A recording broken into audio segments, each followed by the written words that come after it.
अस्सलामुअलैकुम। अरबी ज़बान को अक्सर एक समंदर कहा जाता है और इसकी असल खूबसूरती इसके लफ्ज़ों की बनावट में है।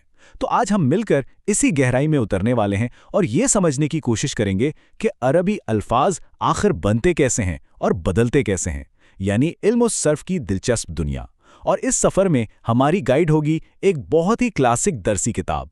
जी, तो ये है वो किताब अल-दुरूस-उस-सर्फिया। ये कोई आम किताब नहीं, बल्कि एक ऐसा सिलसिला है जिसने नस्लों को इल्म सर्फ के उसूल सिखाए हैं। तो आज हम जो भी बात करेंगे ना, इसकी बुनियाद यही ज़बरदस्त किताब होगी। तो आज का हमारा सफ़र कैसा रहेगा? हम 4 चीज़ें देखेंगे।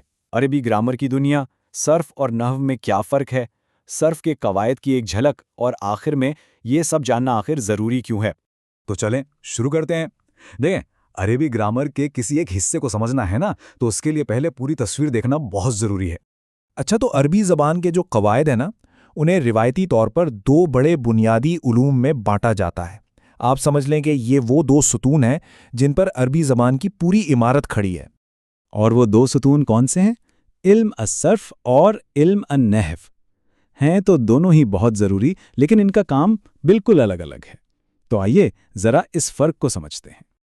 ये बात कितनी दिलचस्प है कि इस किताब के मुसन्निफ ने खुद इन दोनों उलूम की अहमियत को समझा और इसीलिए उन्होंने दोनों पर अलग-अलग किताबें लिखीं, तदरीस-उन-नहव और तदरीस-उस-सर्फ। तो इससे साफ जाहिर है कि ये 2 अलग-अलग फ़न हैं, भले ही एक दूसरे से जुड़े हुए हों। अच्छा, तो इनमें असल फ़र्क क्या है? देखें, इल्म सर्फ का ताल्लुक है लफ्ज़ की अपनी बनावट से, उसकी अंदरूनी साख्त से। मतलब ये सिखाता है कि एक लफ्ज़ को अलग-अलग शक्लें कैसे दी जाती हैं। इसे ऐसे समझें कि सर्फ समझें ईंटें बनाना सिखा रहा है, और नाव क्या करता है? नाव का ताल्लुक है जुमले में लफ्ज़ के काम से, उसके आखिर में आने वाली तब्दीलियों से। यानी नहाव हमें सिखाता है कि इन ईंटों को जोड़कर एक पूरी दीवार या इमारत कैसे बनानी है। तो अगर बिल्कुल सादा लफ्ज़ों में कहें तो इल्म सर्फ वो इल्म है जो एक रूट वर्ड यानी एक बुनियादी लफ्ज़ को लेकर उसे मुख्तलिफ शक्लों में ढालता है ताकि नए नए मानी पैदा हों। ये लफ्ज़ों को बनाने और बदलने का फ़न है। अच्छा, ये तो हो गई थ्योरी। अब ज़रा आगे बढ़ते हैं और देखते हैं कि ये सारे उसूल असल में प्रैक्टिकली काम कैसे करते हैं। तो एक सवाल जहन में आता है ना, कि ये सिर्फ के कवायद आखिर दिखते कैसे हैं? तो ये देखिए, ये उसी किताब का एक सफ़ा है। इस पर आपको कई कवायद लिखे नजर आएंगे। हम इनमें से किसी एक को, बिल्कुल पहले वाले कायदे को, यानी कायदा नंबर 1 को समझने की कोशिश करेंगे। चलें, इस कायदे को ज़रा आसान हिस्सों में तोड़ते हैं। पहली शर्त क्या है कि एक ही लफ्ज़ में 2 एक जैसे हर्फ एक साथ आ जाएं, ठीक है? दूसरी शर्त, उनमें से पहला वाला हर्फ मुतहर्रिक हो, मतलब उस पर कोई हरकत हो, और दूसरा वाला साकिन हो, यानी उस पर जज्म हो। तो अगर ये दोनों शर्तें पूरी हो जाएं तो क्या होता है? होता यह है कि पहले हर्फ की हरकत इससे पिछले साकिन हर्फ को दे देते हैं और फिर इन दोनों एक जैसे हुरूफ को आपस में मिला देते हैं। इसी अमल को इदगाम कहते हैं। और ये रही उसकी बेहतरीन मिसाल। लफ्ज़ है यमदुद। अब इसमें देखें, 2 दाल एक साथ हैं, पहला मुतहर्रिक, दूसरा साकिन। तो जब इस पर हमारा कायदा लागू हुआ तो ये क्या बन गया? यममुद्दु।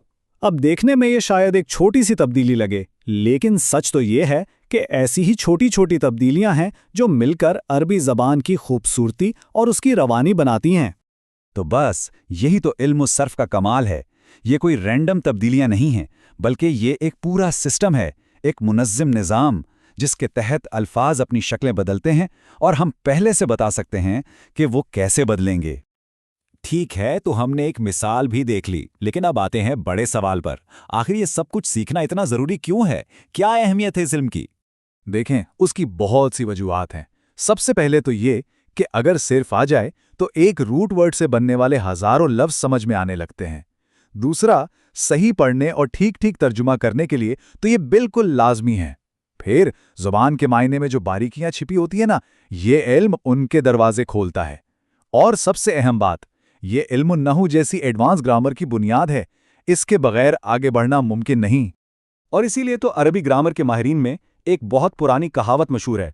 वो कहते हैं कि सर्फ उलूम की माँ है और नहव कुन का बाप, यानी ये दोनों एक दूसरे के लिए लाजमो मलजूम है, और माँ यानी सर्फ के बगैर नहव को समझा ही नहीं जा सकता। तो ये था इल्म सर्फ का एक छोटा सा तारुफ।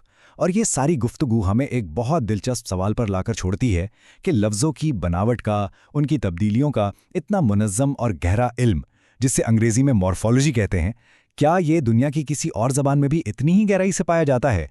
ये एक सोचने वाली बात है।